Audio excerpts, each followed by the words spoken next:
Within One Punch Man, there are several highly destructive and visually impressive feats to digest when reading the manga and watching the anime.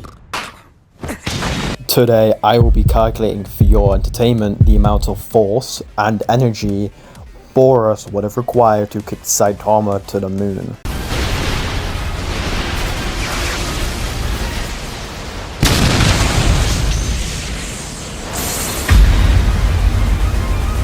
Oh, where has the animation gone? A couple of standard prerequisites before we begin. The Hero Encyclopedia, written by One, is a credible source and will be used to find out Saitama's weight. Secondly, Murata is another reliable source of information, as he will be used to find out the speed at which both Saitama and Boros were moving at different points of the feat. Lastly, sketches from Murata, although can be questioned and obviously aren't the final illustration of whatever is being portrayed, can be used as they ultimately are the intention of what is being shown, and if that intention is fulfilled, then we can look back at that intention for a frame of reference. So without any further ado, let's begin. Murata, when looking back at the fight, went on record and said that Boros was flinging Saitama like light. This is important because we know light in One Punch Man canonically is actually the speed of light.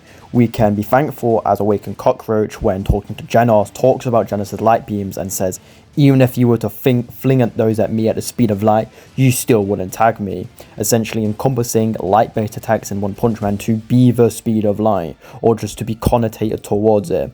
Therefore, when Boros is flinging Saitama and starts punching him around, Boros, when flinging around Saitama, should be the speed of light, or 300 meters per second rounded. This is significant because Boros had to redirect Saitama's velocity into a different direction. This must mean that Boros must have overpowered Saitama's velocity going downwards from his previous knuckle punch, and then redirect him with a kick. Calculating Saitama's distance in comparison to Boros gets us roughly 44% the speed of light. Remember that figure for later. Now we need to calculate the extension of Boros' leg. Using a previous panel from the PNG of him in the anime, and comparing the extension of his leg when kicking Saitama upwards, we get roughly 2.2 meters as in the distance and displacements Boros had when accelerating his foot to kick Saitama back upwards. We can now calculate the mass of Boros' leg by using the inverse square law on your average Japanese man and scaling Boros back up to his canonical height, according to the Hero Encyclopedia like mentioned earlier, to be 7'10". This gets Boros' leg, his entire leg, to weigh nearly 30 kilograms. Murata has gone on record to say that he believes Saitama was travelling to the moon at the speed of light. We must add on the velocity and get the velocity change. That would be 432 million meters per second. Using the formula for momentum, which is simply defined as mass times velocity, we can get Saitama's momentum to be 30 billion kilograms per meter a second.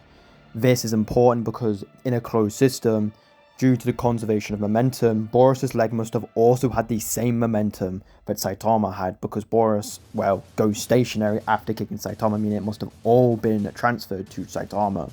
Doing this and getting Boros' leg, we could just simply do the re-engineer to get Boros' the speed of his kick, which is actually over 3 times faster than the speed of light.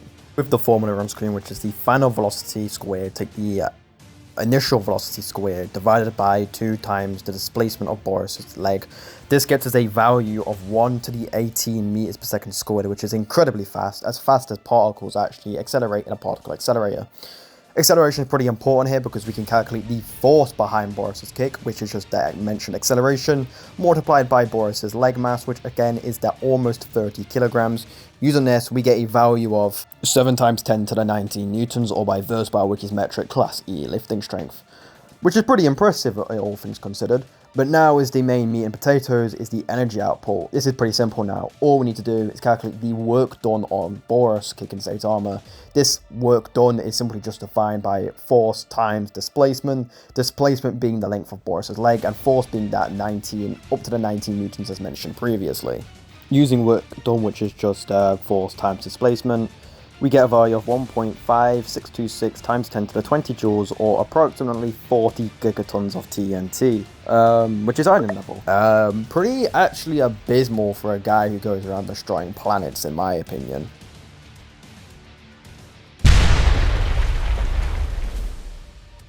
There are some other things to note, such as Boros and Saitama just not being affected by air resistance, as Murata has gone on record to say that Boros' energy encompassed Saitama, and therefore Boros was not struggling to kick Saitama through the air.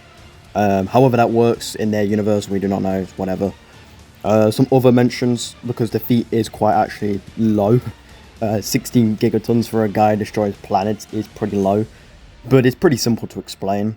Saitama is just a sponge. Saitama, for example, against the Deep Sea King, was not even budged the tiniest bit when a supposed city-destroying monster smacked his bald head. To me, it just seems that Saitama is just abnormally good at taking blows. I mean, we saw that against Tatsumaki and she struggled. But that is to do with his willpower, so that's whatever, but yeah. This feat is quite low, 16 gigatons, but it isn't like hundreds of megatons. No, it at least is reaching the iron levels of power. I haven't made a video in a while, so I hope you lot did enjoy that one. Any other feats anyone wants to go over, I'll be happy to do so. But for now, hope you lot have a good day. Yo, what's good, boys? Yo, what's good, yam ass? What you doing? Y'all been joking about the same shit.